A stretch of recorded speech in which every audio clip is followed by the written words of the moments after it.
सरकार की तरफ से बोली गई है। सरकार इसमें देख रही है कि महिलाओं को ज्यादा से ज्यादा फायदा हो। तो चलिए आप पहले आंचल से ही समझ लेते हैं। आंचल, आज आपको क्या खास बताने जा रही हैं महिलाओं के लिए?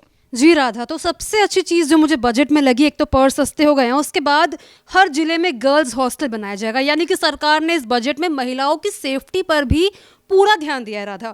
तो गर्ल्स हॉस्टल हर जिले में बनेगा, तो जो भी महिलाएं जो बाहर घर से रहती है, काम करती है, पीजी में उन्हें रहना पड़ता है या फिर अलग अलग जगहों पर, तो अब वो गर्ल्स हॉस्टल में रह सकती है। तो महिलाओं की सेफ्टी के लिए एक अच्छा पॉइंट है और काफ़ी सारी महिलाओं को इससे बहुत ज़्यादा फायदा मिलने वाला है। बिल्कुल बिल्कुल। और देखिए कहीं ना कहीं राधा 2.0 से भी बात कर लेते हैं, क्योंकि हम देखते हैं कि ग्रामीण इलाके में जो है महिलाओं को सबसे ज़्यादा दिक्कत होती है बाहर जाने में। जो उनके घर वाले हैं बहुत चिंतित होते हैं कि भाई हम अपनी लड़की को बाहर कहाँ छोड़ें। तो उस लिहाज से भी ये गर्ल्स हॉस्टल जो सरकार बनाने जा रही है हर जिले में, एक बहुत बड़ी योजना और एक बहुत बड़ा योगदान महिलाओं के लिए भी। राधा, बिल्कुल सही कहा राधा आपने। जो महिलाओं की जो सुरक्षा है वो आज के समय में बहुत बड़ा मुद्दा है देश का।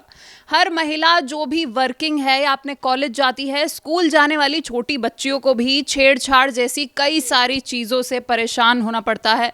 वो बेचारी अपनी बातें भी किसी से खुलकर नहीं कर पाती आधे टाइम, तो ऐसे हालात उनके होते हैं।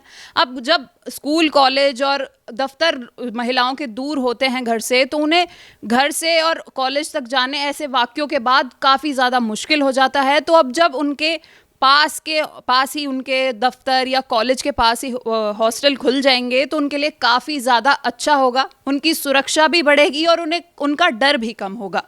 बिल्कुल। तो देखिए उनका डर भी कम होगा, उनको सुरक्षा भी मिलेगी। और मैं चूंकि खुद कुशीनगर क्षेत्र से आती हूँ, तो मैंने देखा है कि उधर ग्रामीण इलाकों में लोगों में कितना खौफ होता है, महिलाएं कितना डरती हैं। माँ बाप के अंदर भी डर होता है कि क्योंकि आज का समाज कैसा है, आज का ज़माना कैसा है, आप इसको बखूबी देख रहे हैं। तो इस लिहाज से महिलाओं के लिए ये एक बड़ा ऐलान किया गया है। और चलिए तीसरा बड़ा ऐलान क्या है हम जान लेते हैं हमारी तीसरी एंकर से, और ये क्या बताती हैं ये देखना बहुत ही खास रहेगा। देखिए, इस बजट में महिलाओं के लिए बहुत कुछ दिया गया है, लेकिन एक और जो सबसे बड़ा ऐलान है महिला समृद्धि योजना, जिसके तहत जो महिला कर्मचारी है उनको 1 लाख तक का लोन दिया जाएगा, जिसके माध्यम से वो खुद आत्मनिर्भर बन सकती है। यानी कि वो महिलाएं भी अब बिजनेसमैन बन सकती है। बिल्कुल। तो देखिए जो महिला सफाई कर्मचारी हैं उनके लिए ये बड़ा ऐलान किया गया है। तो हम देखते हैं आसपास किस तरीके से हमारे इलाकों में जो महिलाएं जो है सफाई करती हुई नजर आती हैं, चाहे वो घाटों की हो, सड़कों की हो,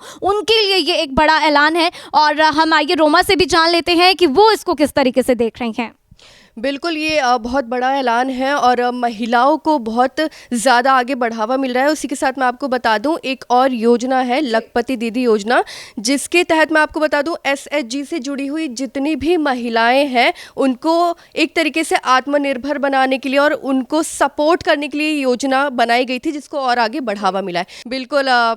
दूसरी चीज़ ये है कि ये जो योजना है इसमें 5 लाख रुपए तक का लोन मिलता है, लेकिन वो ब्याज मुक्त मिलेगा महिलाओं को, जिससे वो अपना काम शुरू कर सकती हैं। और एक इसमें जो सबसे ख़ास पॉइंट है कि जो सामान बनाएंगी महिलाएं, उस सामान को सरकार बाज़ारों तक, रिटेल शॉप्स तक, दुकानों तक पहुंचाएगी और ज़्यादा इसमें रिटेल शॉप्स और दुकानें, मतलब जो स्टोर्स हैं, वो खोले जाएंगे। तो देखा जाए तो ये महिलाओं के लिए बहुत बड़ा कदम है कि जितनी भी महिलाएं एसएचजी से जुड़ी हुई हैं अब वो खुद आत्मनिर्भर हो सकती हैं, आगे बढ़ सकती हैं। आपका जो भी काम है या आप करना चाहती हैं वो आप बिल्कुल फ्रीली लोन लेकर कर सकती हैं। बिल्कुल, क्योंकि देखिए ये जो बात रोमा ने आपको बताई बहुत ही महत्वपूर्ण है कि 5 लाख रुपए तक आप लोन लेंगे, आपको इंटरेस्ट नहीं देना होगा और उसके बाद आपको इंटरेस्ट देना होगा, वो इंटरेस्ट भी बहुत कम रहने वाला है।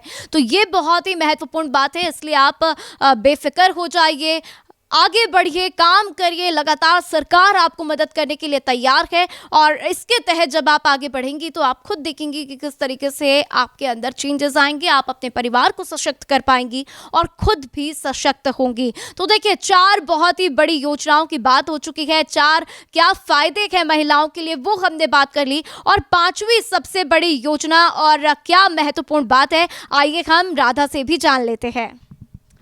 तो एक सबसे बड़ी योजना जो है ग्रामीण महिलाओं के लिए चलाई जा रही है, जिसका नाम है महात्मा गांधी ग्राम स्वराज पहल। इसके अंतर्गत जो है महिलाओं को हैंडलूम और जो हाथ की कढ़ाई होती है, हाथ शिल्प जो होता है, वो ग्रामीण महिलाओं को उसकी ट्रेनिंग दी जाएगी। उन्हें बिजनेस वुमेन बनाने के लिए ट्रेनिंग दी जाएगी, ताकि उनकी जो कला है वो और निखर कर बाहर आए। और यही जो चीज़ें वो गांव में बनाकर बेचती हैं, वो बाहर देशों में भी जाए। अपने देश में तो जाती ही जाती हैं, साथ ही बाहर के देशों में भी जाएं, और हमारे देश, भारत देश का नाम और ज़्यादा रोशन हो पूरी दुनिया में। बिल्कुल, तो देखिए, टेक्सटाइल पार्क बनाने की सरकार ने बात कही है, और इसी टेक्सटाइल पार्क के तहत जो महात्मा गांधी ग्राम स्वराज योजना है वो बहुत ही महत्वपूर्ण है, क्योंकि इसमें ज़्यादा से ज़्यादा महिलाएं जो हैं, जैसा कि राधा खुद बता रही थी, वो भाग ले पाएंगी, उनकी भागीदारी बढ़ेगी। और जो हैंडलूम, साथ ही साथ हम देखते हैं किस तरीके से कढ़ाई का काम जो है ग्रामीण क्षेत्रों में आप देखेंगे ज़्यादा से ज़्यादा महिलाएँ वहाँ पर वो काम करती हुई नजर आती है। तो उनको किस तरीके से आगे बढ़ाना है, छोटे जो घर की महिलाएँ हैं, जो झुग्गड़ झोपड़ी में रहती हैं, उनको किस तरीके से आगे बढ़ाना है, उनको कैसे अपने पैरों पर खड़ा करना है, इसको ध्यान में रखते हुए सरकार की तरफ से इस पहल की भी शुरुआत की जा रही है। तो देखिए, महिलाओं के लिए 5 बड़ी घोषणाएं जो थी वो हमने आपको बताई है। आप इसको किस तरीके से देख रहे हैं, कमेंट करके बताइए। साथ ही इस बजट में आपको क्या खास लगा वो भी कमेंट करके बताइए। क्या कमी रह गई वो भी आप हमें बताएंगे, तो हम आपको एक एक जानकारी विस्तार से समझाएंगे। इसी के साथ इस वीडियो को लाइक करिए, हमारे चैनल को सब्सक्राइब करिए, ज़्यादा से ज़्यादा लोगों के साथ शेयर करिए, और देखते रहिए भारत एक्सप्रेस।